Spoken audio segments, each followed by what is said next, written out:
Sorry madam, ഒരു compromise ചർച്ചയ്ക്ക് ഞാൻ തയ്യാറല്ല. ഇതൊന്നും എന്നോട് പറയണ്ട. താഴെ ഞങ്ങളുടെ GM ഉണ്ട്, അയാളോട് സംസാരിച്ചോളൂ. ആരോട് വേണമെങ്കിലും ഞാൻ സംസാരിക്കാം, പക്ഷെ എന്റെ തീരുമാനത്തിന് ഒരു മാറ്റമില്ല.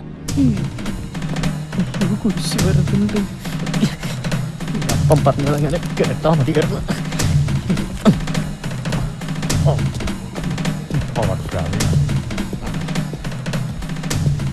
അതെ, ഇവ മിന്നു ഗ്രൂപ്പിന്റെ മാനേജർ ആയിരുന്നു.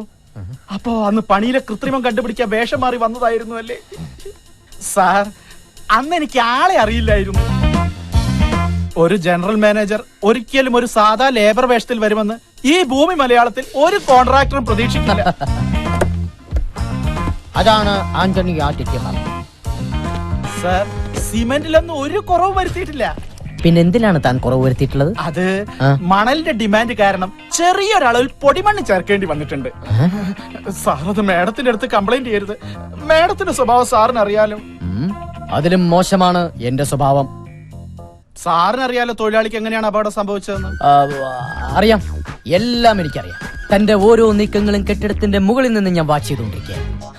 അന്ന് ഞാൻ അങ്ങനെ ചെയ്തില്ലായിരുന്നെങ്കിൽ സിമന്റിലും മണലിലും കൃത്രിമം കാണിച്ച് താൻ ഈ ഫ്ളാറ്റിന്റെ പണി തീർത്തേനെ. പക്ഷെ അങ്ങനെ തീർത്തിരുന്നെങ്കിൽ ഇവിടെ താമസിക്കേണ്ടിയിരുന്നവരുടെ പണിയും താൻ തീർത്തേനെ.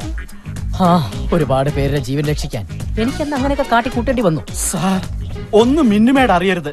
തൊഴിലാളിക്കുള്ള നഷ്ടപരിഹാരം മുഴുവനും ഞാൻ കൊടുത്തോളാം. സമരം ഇപ്പൊ തന്നെ അവസാനിപ്പിച്ചേക്കാം. അതെ സാർ. കൈ പിൻവലിക്കൂ.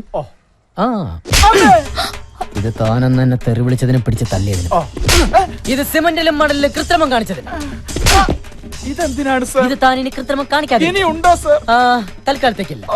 ഇനി ഈ സ്ഥാപനത്തിന്റെ ഭാഗത്ത് നിന്ന് 5ന്റെ ചില്ലിക്കാശ് തനിക്ക് കിട്ടില്ല. മനസ്സിലായോ? വേണ്ട സാർ, എല്ലാം ഞാൻ ഏറ്റു. സാർ വണ്ടിയിലേക്ക് കയറിയാട്ടെ. ഓക്കെ, മാഡത്തിന് ഡോർ തുറന്നു കൊടുക്കൂ. സാർ, കണ്ണട.